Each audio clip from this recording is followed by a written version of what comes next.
Dr. Akash, for giving me the opportunity to speak today. I'll just be discussing a few common eye disorders of neonates that we see in our routine practice. Now, vision is the most complex and important of basic senses because 90% of information about a person's surroundings reaches the brain through the eye. And that's why it's very important that we diagnose any vision-threatening problems that can occur in a neonate, because that's going to seriously impact the quality of life of the baby in future. Now, when a child comes to us for a newborn eye examination, what are the things that we look for? The first test that we do is the red reflex test, following which we look at the facial features to look if there's any facial asymmetry, followed by examination of the eyelids and the adnexa, which includes the lacrimal apparatus, and then we examine the globe. So what is the red reflex test? So basically the red reflex test is, this is a direct ophthalmoscope that we use. Now with the baby sitting in the mother's lap, a light is shined into the baby's eye at an arm's distance, and we see a reflex that is produced from the baby's eye. So the basic idea is that from the ophthalmoscope, the light that's shown into the baby's eye, it passes through the cornea, the lens, and it falls on the retina, and the light that is reflected back from the retina, it is reflected through an aperture in the ophthalmoscope, and that is what the ophthalmologist is going to look at. So this is how a normal red reflex we would see. Now all these three pictures that you see are photos of kids who have a normal red reflex. So the first thing that we look for in a red reflex is to see the color of the reflex. Normally we would expect it to be a red reflex in both eyes. That's why it's called the red reflex test. The second thing we look for is to see for the symmetry of the reflex in the both eyes, whether it's symmetrical or you have one eye which is having a brighter reflex or one eye which is having an absent reflex. That's what we look for. And then we also look to see if there are any opacities within the red. Within this, any opacities is what we're looking for. So now I'm going to give you some examples of an abnormal red reflex that you would see. Now, if you look at this picture, you would see that the right eye has a normal red reflex in the pupil, whereas in the left eye, you are not seeing any reflex at all in this pupil. So this is an absent red reflex, and the commonest condition that would be associated with an absent red reflex is if the baby has a cataract in that eye. Now, if you look at this picture, you would see that you can also use the red reflex test to also look at the color of the iris. Now, if you see here, you can see that the iris in the left eye is darker in comparison to the right eye. And this difference in iris color is actually pathognomic of certain intraocular tumors. Even a retinoblastoma can present this way. So this would help you pick up an intraocular tumor. Now, if you look at this side, you can see that the right eye has a normal red reflex, whereas in comparison, the left eye has a slightly duller red reflex. And also, if you look at the alignment of the eyes, you can see that the left eye is deviated slightly inwards. So a red reflex will also help you to pick up if the baby has a strabismus, especially in a small baby who's not going to be cooperating very well for you to evaluate for the presence of a squint. Now, if you look at this picture, you can see that there is a bright red reflex in both eyes. However, you can see that there is some asymmetry, like the reflex in the left eye is showing you a crescentic reflex. You would see such a reflex typically in a child who has a refractive error, which is different in both eyes, that would present in such a way. So the red reflex will help you to pick up refractive errors as well. And then the last thing is the most dreaded of all the abnormal red reflexes you would see. Like if you see here, you're getting a white reflex in the baby's pupil. This is called leukoporia, the cat's eye reflex. And the dreaded condition associated with this would be an intraocular retinoblastoma. And you can also have a white reflex, that is a leukoporia, which presents in this form also. But if you look at the pupil of this child, you would see that it's like a teardrop shape. It is not exactly round as you would expect the pupil. This is because the child has a coloboma of the iris, and such kids would also have a retinoporoidal coloboma at the back of the eye, and that is what is causing the kid to have a white reflex. So leukoporia, typically some important conditions which you need to rule out when you see a white reflexes. If you see something like this, See, a cataract can present in two ways. If it's a mature cataract, you would see a white reflex happening. Whereas if it's in an early cataract, the baby would just have an absent red reflex in that eye. The second condition, now if you see in this, if you compare the size of the cornea and the two eyes, you would see that the right eye cornea is smaller than the left eye. So that's called a microcornea as well. And you can see a white reflex because of a cataract. So if you see a microcornea with a white reflex because of a cataract, that's commonly seen in a condition called persistent hyperplastic primary vitreous. And this I've already told you, a coloboma of the iris. And the fourth condition, which is retinoblastoma. These are the common four conditions and important conditions which we should keep in mind. Now, retinoblastoma is actually the most common intraocular malignancy that you would see in kids. It occurs because of a mutation in the retinoblastoma 1 gene on chromosome 13. Now, it could be either hereditary or sporadic. Normally, if you have a child with a unilateral retinoblastoma, it's a sporadic occurrence with no family history, but hereditary retinoblastomas would typically be bilateral. And if you have a baby with a bilateral retinoblastoma, they have a higher chance of developing extraocular malignancies. They can have like a pinealoblastoma in these kids. So how would a retinoblastoma present to you? It could present either with a white reflex as mentioned, or if you look at this eye, you can see that apart from seeing a white reflex in the pupil, you also see a slight inward deviation of the left eye. So sometimes the only presentation of a retinoblastoma could be a child presenting with a squint.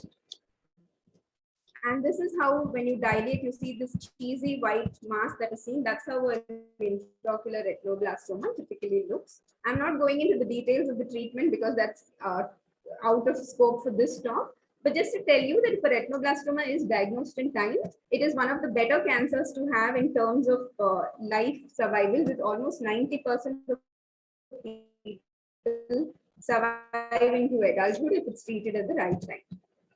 Now, going into the second thing, what we're looking for after we are done with the red reflex is to see if there are any congenital abnormalities in the eye. So the development of the eye, it typically takes place between week 3 and week 10 of gestation. So how does the eye develop? It's typically from the forebrain, that is the diencephalon. You have a small outpouching that develops on either side, which is called the optic vesicle. And the optic vesicle will be connected to the brain by a stalk, which is called the optic stalk. So the optic stalk is what forms the optic nerve of the child, and the optic vesicle is what's going to form the remaining structures of the eyeball. So now coming to some abnormalities that you would see. Now what happens if the optic vesicle doesn't develop at all? So that condition is known as congenital enophthalmos, where you don't have the eyeball developing at all. Whereas if you have an optic vesicle developing, but it's a rudimentary optic vesicle, you develop a condition that's called microphthalmos. So just to show you pictures, this is a child. You can see there's a totally empty socket here. He doesn't have an eyeball. This is complete enophthalmos. Sometimes enophthalmos can present like this, where you have a baby without an eyeball, but they have a rudimentary cyst in place of the eyeball developing. Or you can have microphthalmos, which is seen here. Like you do see a little bit of a residual cornea here, but basically even such an eye is not going to have any functional vision. So what happens in enophthalmos and microphthalmos is prognosis for vision is almost nil. But if you just leave the kid like this, what happens is they need the globe actually for growth of the orbital bones, the maxilla, to develop. So if you don't have an eye, normally you will develop midfacial hypoplasia, which also involves the maxilla, the maxillary sinus. So in order to avoid that and stimulate growth of the orbital bones, we treat it by using conformers. So these conformers are placed in the empty socket, and what they do is they act as a stimulus for the development of the bones all around. And as the baby grows in age, and these conformers, you can put it right from the age of 6 to 8 weeks is when we start putting conformers for these babies. And as they grow big, you increase the size of the conformers. And once when the child is a little grown up, you can give them a prosthetic eye, and you can see it gives very good cosmetic outcome to the baby. Now, just before I talk about some abnormalities which affect the eyelids, just a brief description of how eyelids develop. They develop basically from the ectodermal and mesodermal folds. So typically, the ectodermal and mesodermal folds, they come together and they have to fuse. So these eyelids normally in a baby, in a fetus, they fuse around 8th week of gestation, and around 27th week of gestation is when the eyelids separate again. So in eyelid development, you can have two abnormalities developing. One is that the mesodermal folds don't fuse together. So that can lead to some problems. And also if the fused eyelids don't separate, they can lead to some problems. So what is cryptophthalmos? So cryptophthalmos mainly means it's a hidden eye. So this occurs when you don't have the folds of the eyelids don't separate at the 28th week of gestation. So it could be complete, like you see in this baby, you have like a continuous fold of skin from the forehead to the cheek. So there's no separation of the eyelids happening here. It could be either unilateral or it could be bilateral. And normally when you see a kid like this with complete cryptophthalmos, you're thinking of Fraser syndrome, and you need to investigate these patients because they can have other genital abnormalities, urinary tract abnormalities in these kids. It could be incomplete, like seen in this child, where like the medial part of the eyelid is fused completely, but on the lateral aspect, it's a little open. Now, normally kids like this who have an incomplete cryptophthalmos have a better prognosis for vision. Because if you have a complete cryptophthalmos like this, normally the underlying cornea and the rest of the eye is also severely malformed. So prognosis for vision is very poor. Or you can have an abortive type of cryptophthalmos where you just have a small fold of skin that's attaching the lids to the cornea. Actually, this has the best prognosis in terms of visual outcome. Now, like I told you, if the eyelids need to fuse at the 7th to 8th week of gestation, so if fusion of the mesodermal folds do not happen, you develop something that's called an eyelid coloboma. So coloboma is basically any part of the body where you have a deficit of tissue, that is called a coloboma. So this is how an eyelid coloboma would look. So you can either have it in the upper lid or the lower lids. Now, typically, like you see in this child, if you have a bilateral lower lid colobomas with like an anti-mongoloid slant, where the eyes are slanting downwards on the lateral aspect, this is typically seen in Treacher-Collins syndrome. Some other syndromes like Goldenhar and Chart syndrome can also be associated with lid colobomas. Now, the problem with the lid coloboma is because you don't have any tissue that's giving a protection to the underlying cornea, the cornea can get exposed and it becomes really dry and it can get opacified in future, causing problems. Also, you can develop corneal ulceration because of exposure. So babies who have eyelid colobomas, as early as 6 weeks of life, you need to start doing some eyelid grafting for them. So in order to protect their corneas and preserve vision for these kids.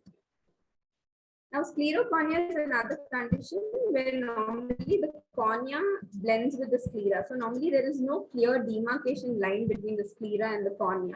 So it can be partial, like in this photo where only the periphery is affected, but the central part of the cornea, especially in the region of the pupil, is clear.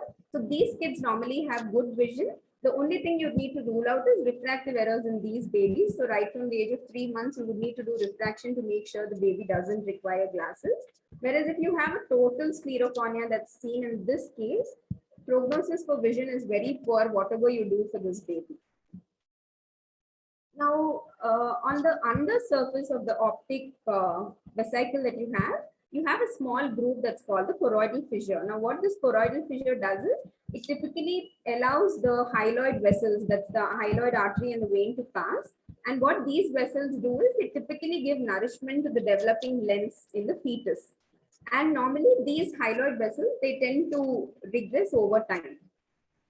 So this fissure, it normally has to close at the 7th week of gestation. But what happens if the choroidal fissure doesn't fuse is, it results in something that's called a coloboma. So like you can see here, a coloboma here involving the uveal tract, that is the iris. You can see in this baby, it typically has a teardrop or keyhole shaped iris is what you would see. And these kids typically have underlying choroidal colobomas as well.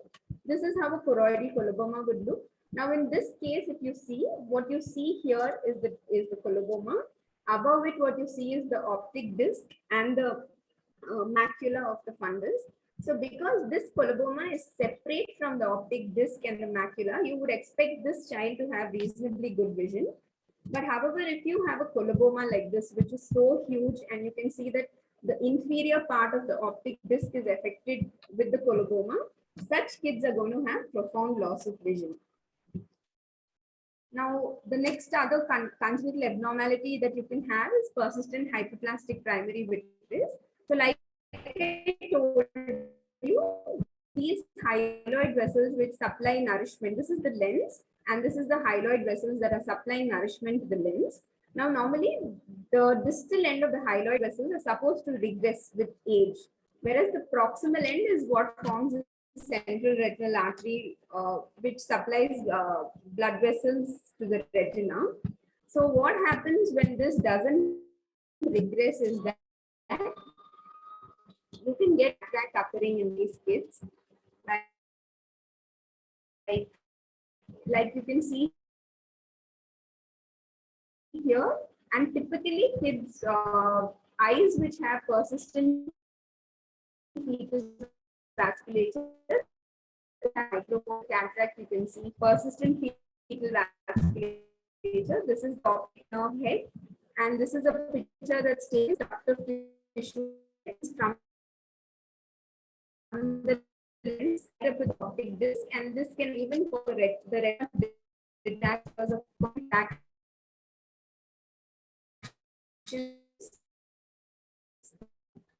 Now, typically, when very you have pretty much on the nasal side, inferiorly and superiorly, there's not much of iris tissue. Now, problems in a baby having aniridia would be that they can have cataract, they can have problem with aqueous humor drainage, and that can cause congenital glaucoma. They can also have stem cell deficiency around the limbus, and that can lead to corneal opacification as the baby grows older. So, and also this is how a normal fundus would look. This is your optic nerve and this is your macula.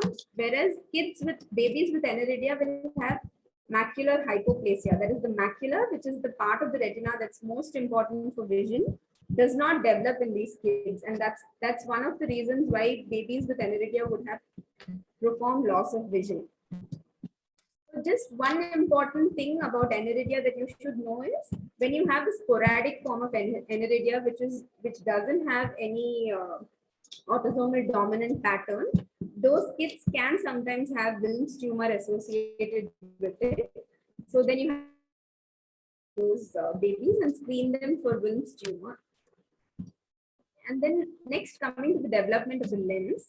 So how does the lens develop? Is typically when the optic vesicle comes in contact with the surface ectoderm, it causes the surface ectoderm, it thickens to form something that's called the lens placode. And the lens placode gradually invaginates and it detaches from the surface ectoderm and forms the lens of the child. So you can have a condition called congenital aphakia, where actually this lens placode doesn't develop at all. So it could be either primary or secondary. Primary is generally it's autosomal recessive because of certain mutations that happen in a baby's eye. And secondary is you do have the lens placode developing, but then because of certain intrauterine infections, especially the commonest being rubella, you can have sometimes absorption of the already formed lens. So in that case, it's called secondary aphakia. So those are some of the congenital malformations which we commonly see in practice. And now going on to some other congenital or acquired ophthalmic disorders in neonates. So I think the most important, if like there's one thing that you could take home from this talk, I think it's about this condition, that's retinopathy of prematurity. And why there is so much importance on screening for retinopathy of prematurity is because it's a blinding disease of the eye, and it's typically a reversible disease. If it is screened, diagnosed, and treated in time, you're saving the kid from going blind for the rest of their life. And it's a dynamic time-bound disease. So if you do not treat it at the right time, there's no good. If you're going to diagnose it later in the stage of the disease, that also doesn't help the baby in any way. So it's very important you screen at the right time. And as you know, it typically affects premature babies and also babies who are born full term but have a stormy perinatal period. So what exactly is retinopathy of prematurity? So typically, this is the optic nerve and you have hyaloid vessels. They start growing from the optic disc and migrate outside to supply blood vessels to the growing retina. So at 32 weeks of 32 36 weeks of gestation, is when on the nasal side, the blood vessels reach the periphery. But however, on the temporal side, the blood vessels reach only at term. So if you have a baby who's born premature, you would have a part of the retina which is not supplied by blood vessels and is avascular. So what happens to an avascular retina? So before that, let's just look at what are some of the risk factors for ROP. I think prematurity and low birth weight and oxygen requirement is something that we all know.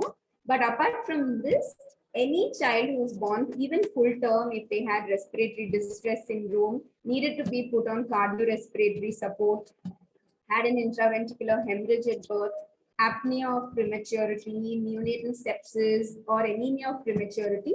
All these are important risk factors for ROP, and kids with any of these problems need to be screened for it. And also multiple gestations, the reason why you would need to screen is because a lot of multiple gestations have premature births, and that itself is a risk factor for ROP. So important ROP screening guidelines are you need to know whom do you screen for ROP and when do you screen. So these are the current Indian guidelines that any child who's born less than 35 weeks gestational age with a birth weight less than 2000 grams, it's mandatory that they are screened for ROP. In addition to that, like I had told you, even a full-term baby with any of the risk factors in the previous slide, they need to be screened for ROP. And when do you screen them? Typically at 3 weeks after birth. Because if you're going to screen for ROP at birth, you're not going to pick up any signs of ROP except for seeing an avascular retina. So it's important that you screen at 3 weeks because that's when the stages of ROP, if at all it's developing, would start. And if for some reason you can't do it at 3 weeks of birth, it's mandatory that you do it before the first 1 month of life in a premature baby. So this is how a normal developed retina in a full-term baby is going to look. In contrast, if you look at the premature retina, you can see a lot of it is avascular, where you see the yellow arrow marks. That is where that's the part of the retina that is not being supplied by blood vessels. So let's say you see a premature baby at this stage. There is nothing that we need to do except counsel the parents and tell them that they need to bring back the baby for a next evaluation after 3 weeks. ROP typically goes through 5 stages, and once it crosses stage 3, the child's in grave danger of losing vision. So I'm just going to show you some pictures of how ROP looks like. Now, this is a stage 1. If you look here, you can see there is a faint line here that's demarcating. This is the part of the retina that's supplied by blood vessels, and this is avascular here. So this is a stage 1 where there's just a faint demarcation line between the two zones. At this stage, no treatment is needed. Just tell the parents that it's mandatory. They come back after 2 weeks for a next screening. This is a stage 2. Like this faint demarcation line has become more prominent. And when we actually examine the baby's eye, we would see this as a ridge that is slightly elevated from the retina. Stage 2 also doesn't require any treatment. We just call them back for review in a couple of weeks.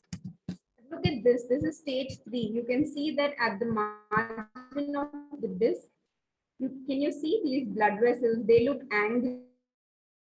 Here you have like angry blood vessels. To do is they're going to grow into the vitreous cavity.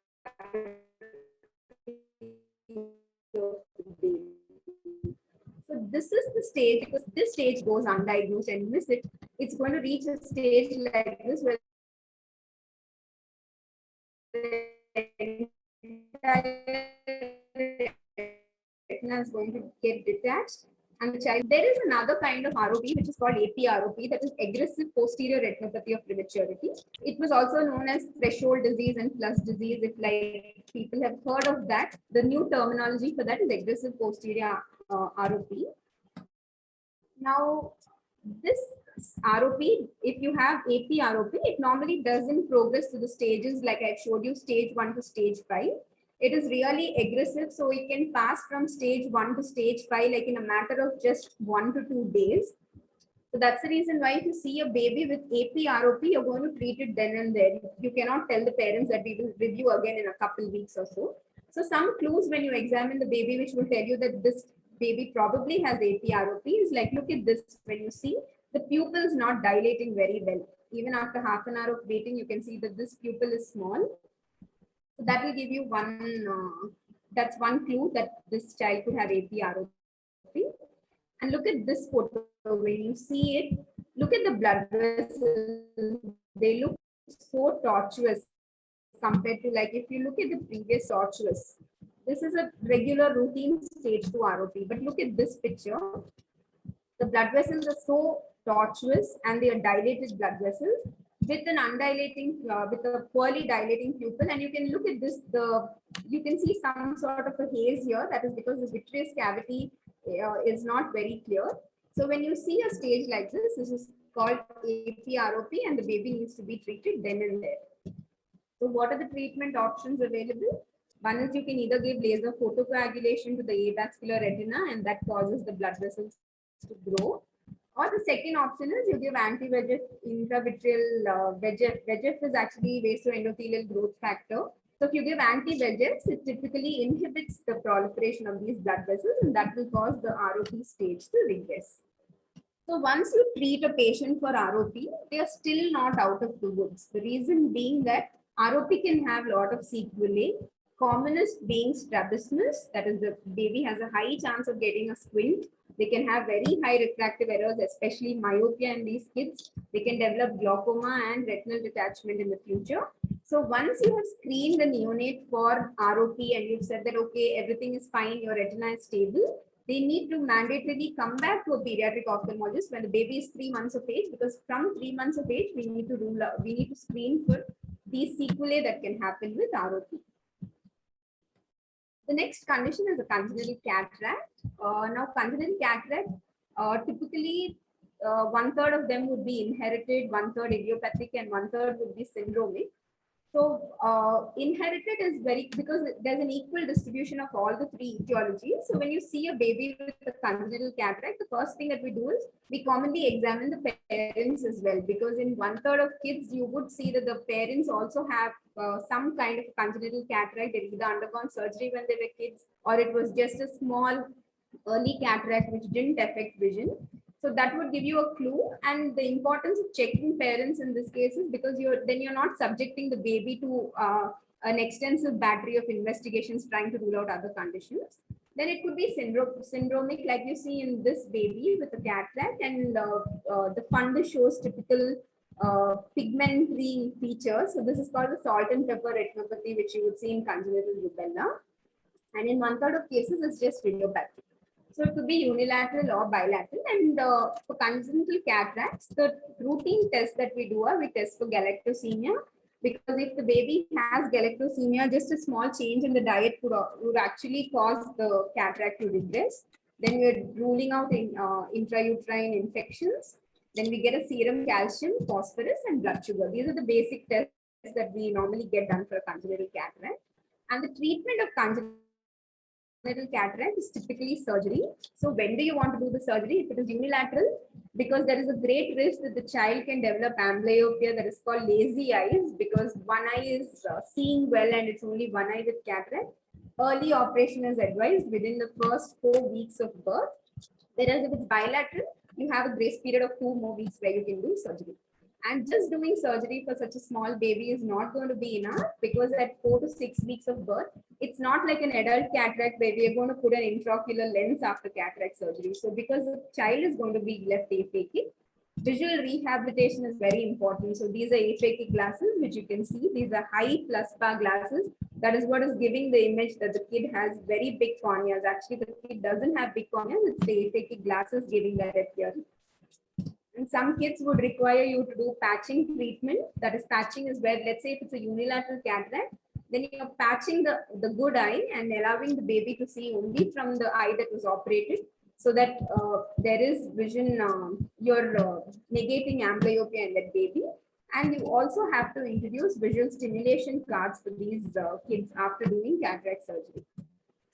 Now, congenital glaucoma is a condition wherein typically, like, the drainage of aqueous humor, which is a fluid that's present in the eye, it doesn't drain out of the eye properly because of some maldevelopment of the drainage pathway. So what happens is when aqueous humor cannot go out of the eye because you have retaining of fluid within the eye, it increases the pressure, and then the intraocular pressure is elevated, and that causes optic nerve damage. So that would be primary, that is where you only have an isolated abnormality of the drainage pathway, or it could be secondary with other conditions like I had mentioned in aniridia that they can have glaucoma.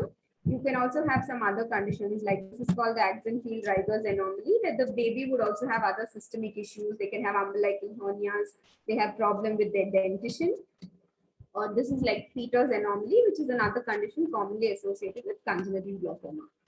So if you have a primary congenital glaucoma, typical features, normally primary congenital glaucoma can present at birth or within the first 3 months of life. So how would a patient present you? The commonest thing would be epiphora. Now, if you look at this baby, you can see that there is tearing of eyes.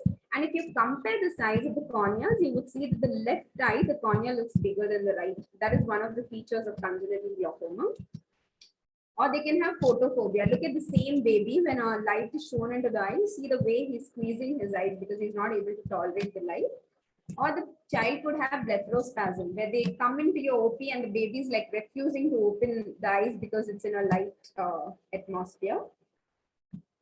So for congenital glaucoma, the only option available is to treat it surgically, because you can use medical management only if you want to, like, it's like a stopgap method, like if you're taking like a couple weeks or so to make sure that the kid is stable for anesthesia or anything like that. But otherwise, medical management has no role. It's purely surgical that you do. And you want to treat it at a stage like this because you don't want to leave the kid where, like, look at this. You can see that the kid has grossly enlarged corneas and you can see they're totally opaque. This is a condition that is called buphtalmus, which is like, it's projecting out.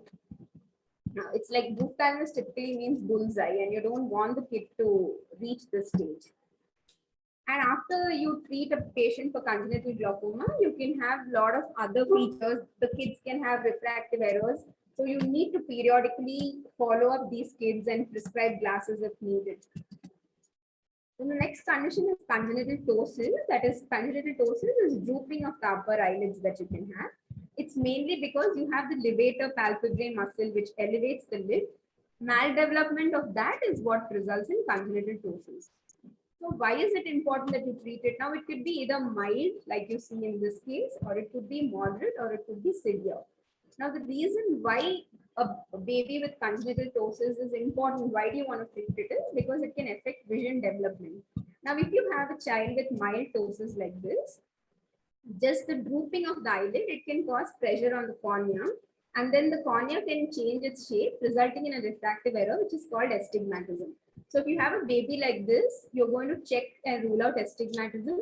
If there is astigmatism, then such a baby would only require glasses to be prescribed because the ptosis is not much.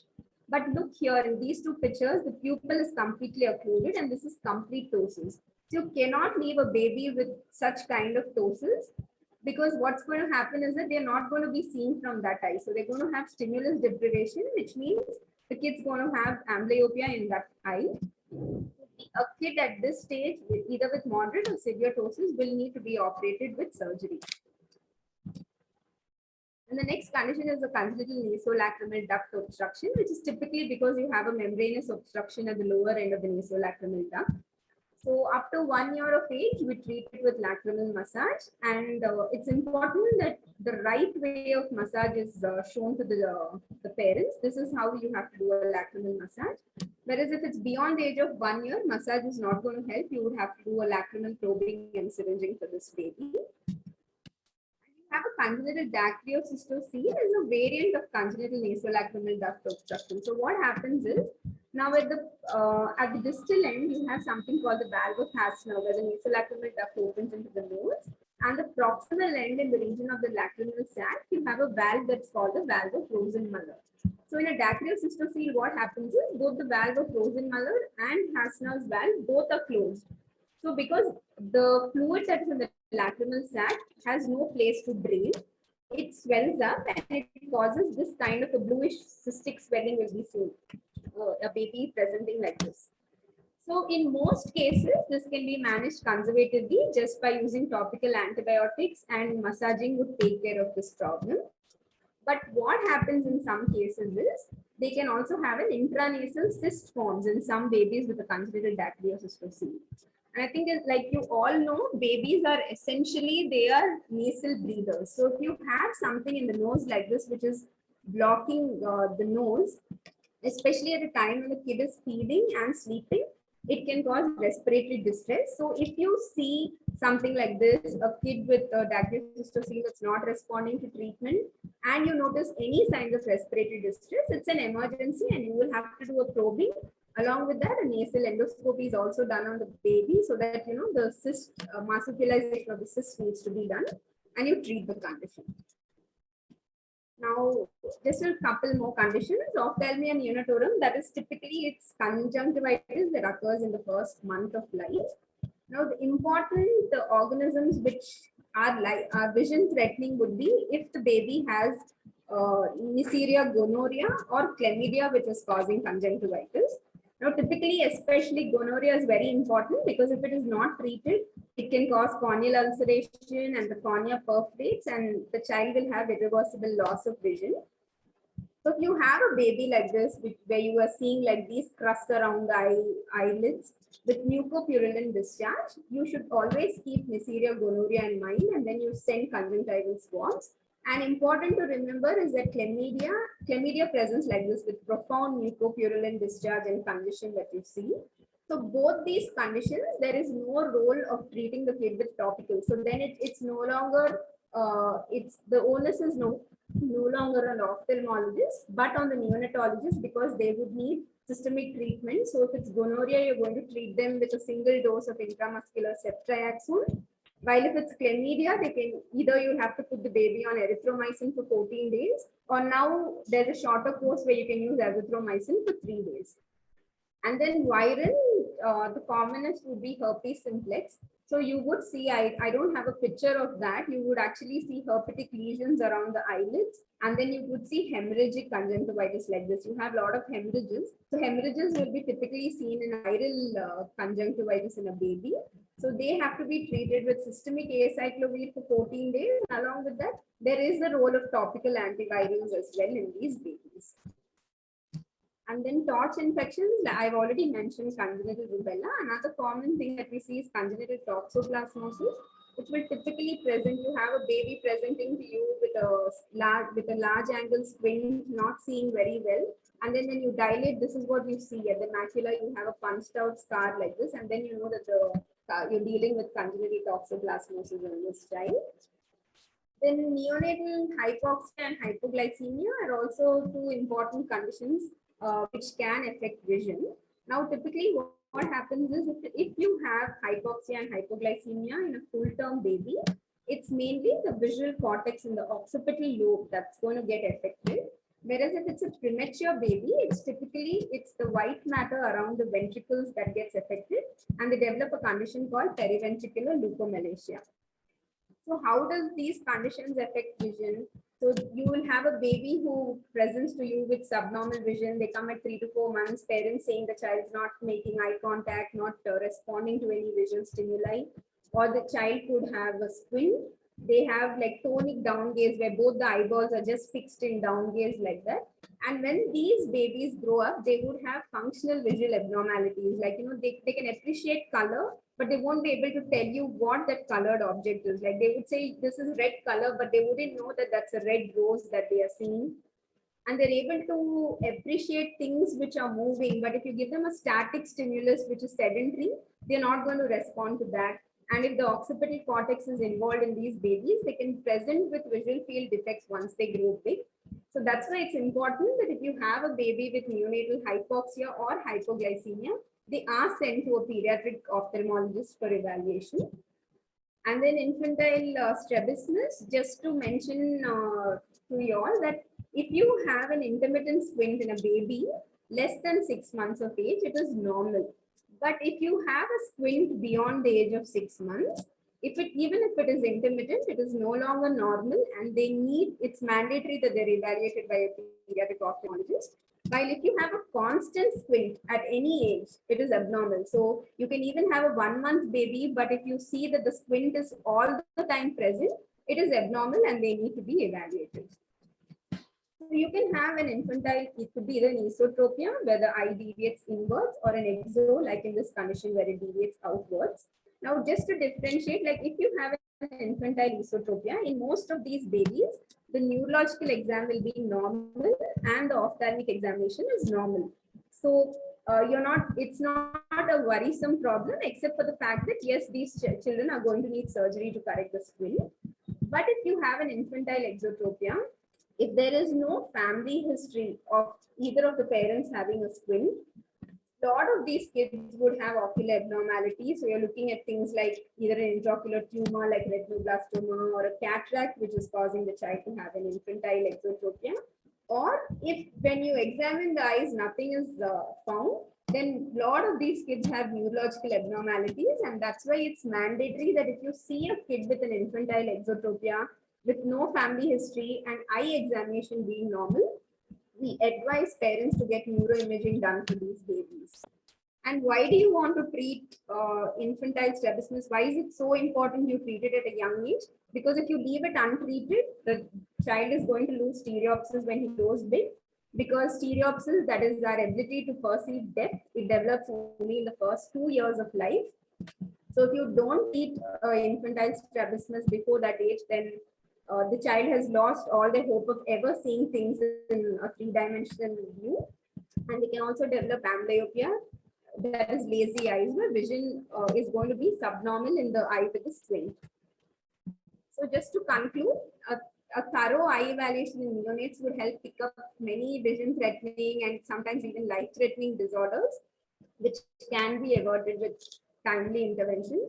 So when you see any neonate with risk factors like prematurity, low birth weight, hypoxia, hypoglycemia, sepsis, and a stormy perinatal period, it's very important that you remember that all these conditions can affect vision, not just in like causing ROP, but also they can have cortical visual impairment when they grow big. So it's mandatory that they are sent to pediatric ophthalmologists by the time they are 3 months of age.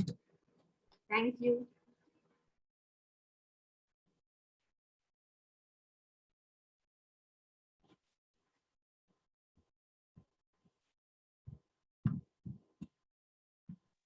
Okay, thank you, Dr. Rachna. Thank you for this elaborative talk. It is like covering every aspect and entire syllabus in short span of time. Now, I'm not able to hear you very well. Now, am I audible? But your voice is not very loud. I'm not able to hear you that well. Am I audible now? Yeah, I can hear you. Okay. Thank you again for the such an elaborate talk covering every aspect in such a small span of time. Now we'll take some question and answers posted by the participants. First, let me cover. There is one Dr. Narasimha wants to know that as per his experience, during a leisure for ROP, he has encountered cardiorespiratory arrest either during procedure or post procedure. So he wants to know if there is any specific precautions or remedies for this. Actually, I don't treat ROP myself. I only diagnose it. The laser is given by a retina specialist in our hospital. So I'm not the right person to answer this. But yes, we always do it in the neonatal ICU if it's needed. But I'm not sure about this, whether they can develop an oculocardiac reflex. I'm not really sure about this. I wouldn't be able to answer that question. Okay. But as a neonatologist, we always arrange the arrangement like putting the baby in a strict cardiorespiratory monitor and give adequate pain relief. So, what pain relief do you suggest during such examination itself? So, what sort of pain relief is the best pain relief for the babies? See, we don't give any pain relief. The only thing that we do is we tell the mother that the baby should be fasting before we do the procedure. Okay. And then, like, while the procedure is being done, actually we give them a cotton ball that is soaked in 5% dextrose solution, and we put that in the baby's mouth. so that they are more comfortable while the procedure is being done. But we don't give any real Pain. medicine like pain management. Some the guidelines suggest 20 availability. If there is availability of 24% sucrose solution, then that will be best. If not, any form of sweetener like pure breast milk also acts as a best pain relief during ROP screening. So some patients with APROP have difficult eye dilatation. So what sort of eye dilator do you recommend for this section of baby? I'm not able to hear you. Sorry, I was asking that some babies with the APROP, their pupils are very resistant to dilatation. So as such, and for these babies also, what sort of dilators do you recommend? Dilating drops, huh? Yeah. We use the routine dilating drops that we get. Actually, we use it in like the lower dilution for all premature babies. Like normally we dilute the strength of the tropicamide drops by 50% when we use it. But the thing with APROP is it's generally posterior. So it's like in the central part of the fundus is what is affected. So even though the pupil is not well dilated, we are still able to visualize the part which needs treatment because it's very posterior. It doesn't go to the periphery. So it's easier to treat in that case. Okay. Dr. Anuja wants to know the correct method of lateral massage. See, the correct method is that you have to give. I had shown a picture. So typically it has to be done just below the medial canthus. You can use either the index finger or the little finger has to be used. So you just apply pressure inwards. It should be here, just below the medial canthus. You press inwards and then release it, and then you can press inwards and release it. Normally, we ask you to do at least 40 to 50 times in a day. So you divide it 4 times, and to be done when the child is drinking milk, because that's when the kid is most comfortable. So then each time you're doing like 10 to 15 strokes that you give there. Okay. Until how many months does it require? Till 1 year of age, we can do massaging and see. If it doesn't resolve by 1 year of age, then the obstruction starts getting hard. So then we have to do a probing has to be done for it. Okay. So Dr. Samarth wants to know what the scope of stem cell therapy in treatment of eye disease like corneal injury.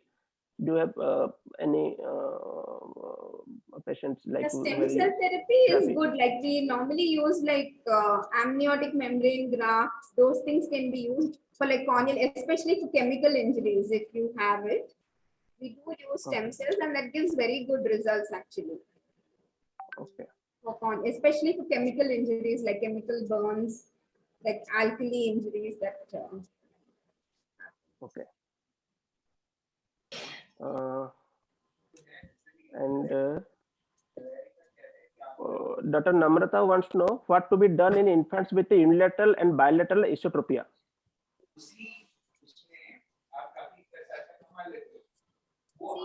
Unilateral esotropia, that means it's not alternating. The baby is always squinting only in one eye. Then we first have to rule out and see if there is any problem. Like I told you, sometimes a retinoblastoma can also present with an esotropia. So you need to rule out that there's no abnormality like that. Then the second thing that we have to do is check and see if the child has a glasses power, like a refractive error. Like a high plus power can also cause the child to have a unilateral squint. So then you're going to prescribe glasses, and then you have to do patching treatment. Patching treatment means the eye that is the good eye, the eye which is not squinting, you apply a patch for that eye and you force the baby to see from the squinting eye at least 50% of the waking hours in order so that the child doesn't lose vision in that eye. And that needs to be done at least for 6 months till the squint starts alternating. If it's alternating, like if it's a bilateral, that is, it's either the right or the left, the same protocol is followed. Without the patching is not necessary. And if there is no refractive error, then you need to operate on those kids to correct the squint. And it has to be done before the age of 2 years. Okay. Uh, So Dr. Doc- Shashi is there. He wants to ask Dr. Shashi, please. Yes, good evening, Dr. Rachna. Firstly, your talk was so lucid. It was a grand talk. I really appreciate. And I just wanted to clarify my basic things which you have conveyed, but I wanted to reconfirm. The first thing, small thing I want to know, routine neonatal eye care at birth in a mother who is unbooked, you do not know whether she has got infection, gonorrhea, yes or no. So earlier, we used to give silver nitrate, some people later erythromycin. Then now we are giving that saline soaked, simple cleaning. What is the right advice? I think the right advice would be just to clean with saline, because if you're going to use silver nitrate, that itself can cause chemical contamination. Chemical. Okay. Second small question related to ROP. In general, we are very concerned when baby is less than 32 weeks or less than 1500 gram, of course, with STOMI course. 34 weeks and 1800 grams, more than that, they are going to postnatal ward with mother, KMC and other things. And facilities on the ground for indirect ophthalmoscopy, ROP detection is not, very easy. So what do you have to say? Are they at risk and we should religiously, because you told us less than 35 weeks, less than 2 kgs. So, practically on the ground, I'm finding it, I don't know how much we'll be able to perform. So incidence wise, because in one of the studies in ROP I was involved, that was in AIMS with Dr. Paul, Dr. Harsh used to be there, Dr. Ujjwala. Our protocol was less than 32 weeks and less than 1500 grams. I think around 97 cases, I had my own record as a resident at that time, in which I got 1 or 2 positive cases which needed treatment. Otherwise, temporarily, there used to be a stage 1, stage 2, then involution used to take place when we followed up to 36 weeks. So for more than 34 weeks and more than 1800 grams, what will be the right advice? Taking into consideration the practical things. Fellowship, actually, we did a study to see what is the incidence of ROP in heavy babies, that is kids who are born between 1500 to 2 kgs weight. And we found that there were almost 5% of those babies also presented with ROP. Not necessary that it needed treatment. It could have either been a stage 1 or 2, but we had 5% of babies who did present with ROP in that stage as well. So now the guidelines say that yes, you need to screen up to 2 kgs weight, because you're going to miss out on that 5%, and probably of that 5%, maybe 1% of those kids would require treatment, and then you're losing out on that if you don't screen them. Okay, I would love to know if those articles comes, if you can send it to me. So the main thing is that it is the RBSK guidelines and the Indian government guidelines. If we do not follow the guidelines, then the concerned person can be sued. And in fact, there were cases in recent, including the AIMS, where the doctor had to pay in crores just because he had not prescribed. So whatever the guidelines are there, even if the percentage is less, we have to follow it, because even if one baby's eyesight is saved, it means Not yes, exactly. Okay, thank you. Thank you for clarification. thank you, sir. Thank you. So Dr. Chandra wanted to ask, Dr. Chandrakant. Can unmute yourself.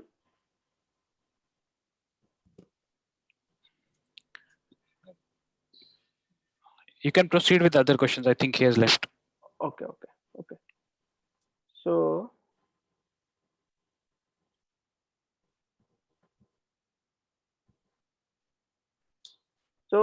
what should be the ideal timing for the visual lever potential? So in every baby, do you recommend visual evok potential every preterm baby, or some subsections of baby those require visual evok potential? Not as a routine. You wouldn't recommend it as a routine for every premature baby, because you're anyway going to follow them up at once you screen for ROP, then you're going to screen them again at 3 months of age. So at 3 to 4 months of age, you're anyway going to look at their response to visual stimuli, because normally in a premature baby, more than the VEP getting affected, it's you're worried about the retina having a problem. So we don't normally get a routine VEP done, but like someone was asking over here, like in a case of cerebral palsy, if the VEP is undetected, what should we do next?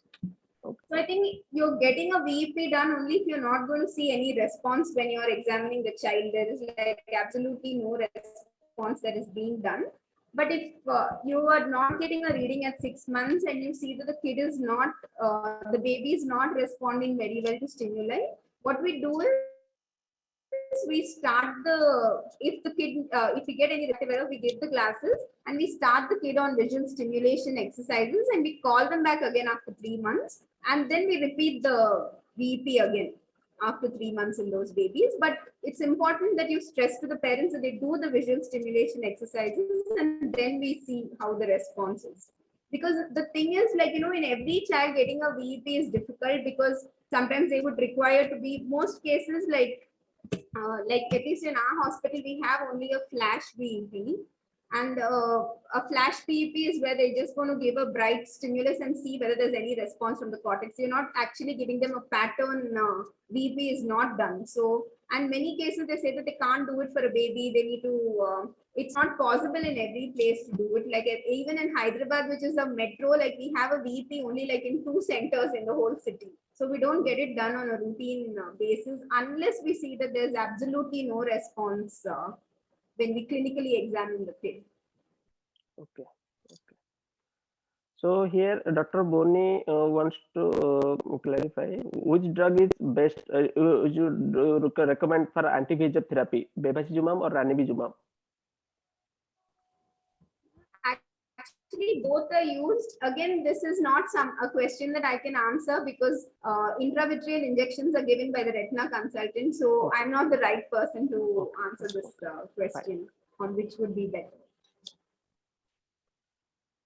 So, like as you have mentioned, all babies with conjunctivitis need gram stain or swab culture to diagnose, or any pointers where it is becomes must? Sorry? All babies with conjunctivitis, do they need to undergo gram stain test or swab culture test to diagnose the type of organism? If you're looking at a neonate with conjunctivitis, let's say they have like preauricular lymph node enlargement, or you're seeing a lot of conjunctival hemorrhages, then that's more in favor of a viral infection. So you're going to presumptively look at it at viral and treat it. So then we don't getting a gram stain done for those patients. But if there's very bad mucopurulent discharge and there's like, a lot of chemosis of the conjunctiva, swelling of the lids, then in those babies, yes, we do get a gram stain done, because then you want to rule out gonorrhea in those cases. Okay. Okay. And here I can see a query from Dr. Rashmi. She says, could you please elaborate on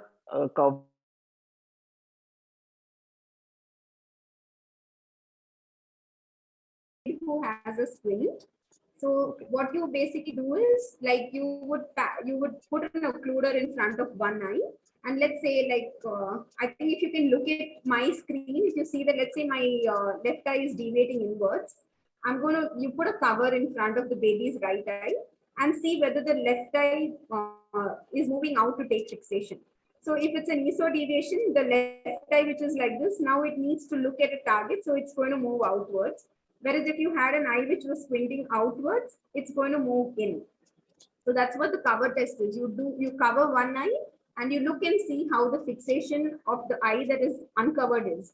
And the second thing is the uncover test. So what you do in that is, you cover once you've covered one eye, then you uncover to see what is the position of the eye. So let's say there is an eye where the baby's eye is squinting inwards, the left eye is inwards, and you've covered the right eye, and then the left eye moves outside for the baby to take fixation and look at whatever target you're showing.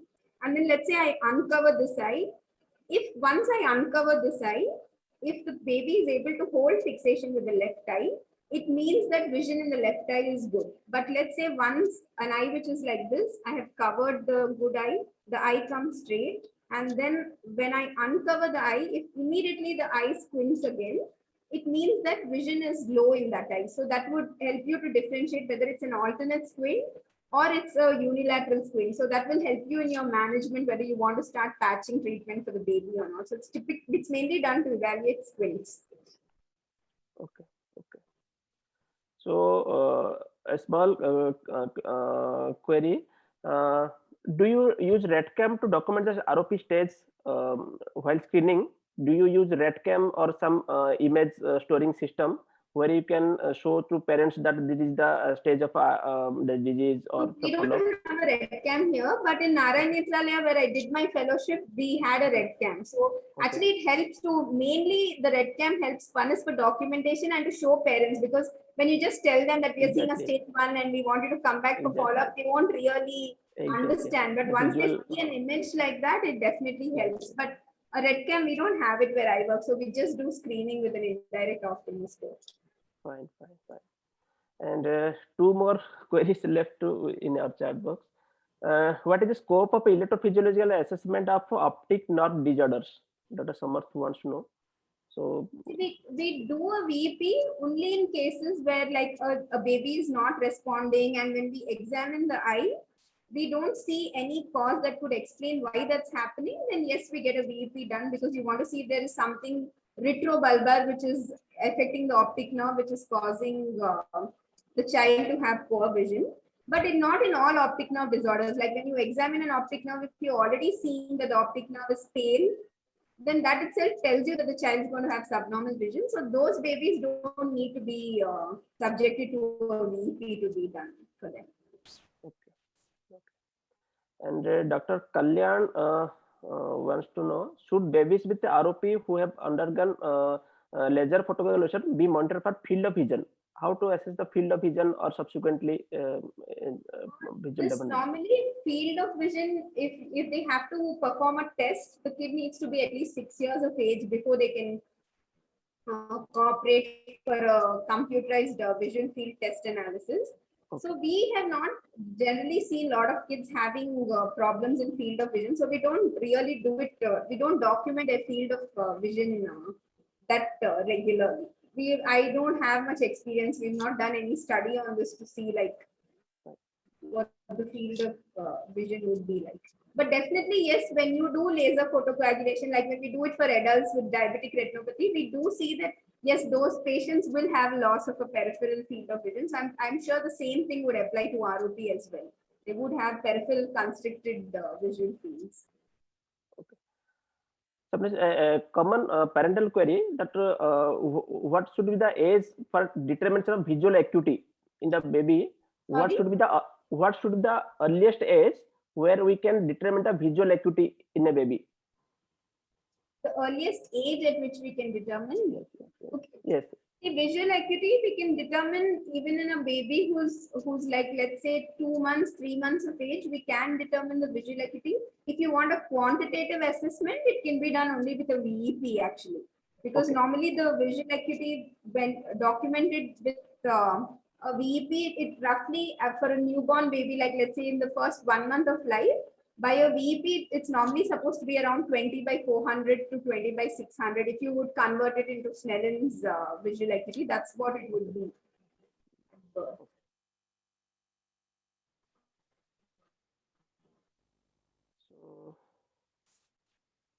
as of now, we have responded all the queries. Dr. Rashmi said, like we have taken that question, like what is the indications of VEP in neonates? So we have discussed all babies do not need VEP exam. Only in kids not showing any response to vision, not showing any visual response. And when you have a normal ocular examination, that we're not seeing anything in the fundus, the optic nerve, retina is healthy, only then we would advise you to get a VEP done. Right. I think all questions have answered. Very exhaustive lecture indeed. Covered every aspect. Thank you, Dr. Rachna. Thank you, Dr. Rachna and Dr. Sushant for moderating a session. In fact, I think such sessions in fact encourage us to have more sessions on subspecialty, because we know after listening to Dr. Rachna's lecture, we come to know that how little we know about our subspecialties. And in fact, it was very well presented and it covered majority of our OPD patients, where we tend to refer them left and right. If somebody wants to ask any questions, kindly raise your hands. And I would like our the Vice President from LAP, Dr. Niranjan sir, to say a few words. And I would encourage, if anybody has any questions left, kindly raise your hands. We will unmute and you can ask directly. Thank you, Dr. Akash. Good evening, everyone. On behalf of Lucknow Neonatology Foundation and NARC, I would like to thank Dr. Rachna for an excellent overview on the topic. Apart from ROP, which most of the neonatal units now are sensitized to screen, you also covered other common conditions affecting the newborns.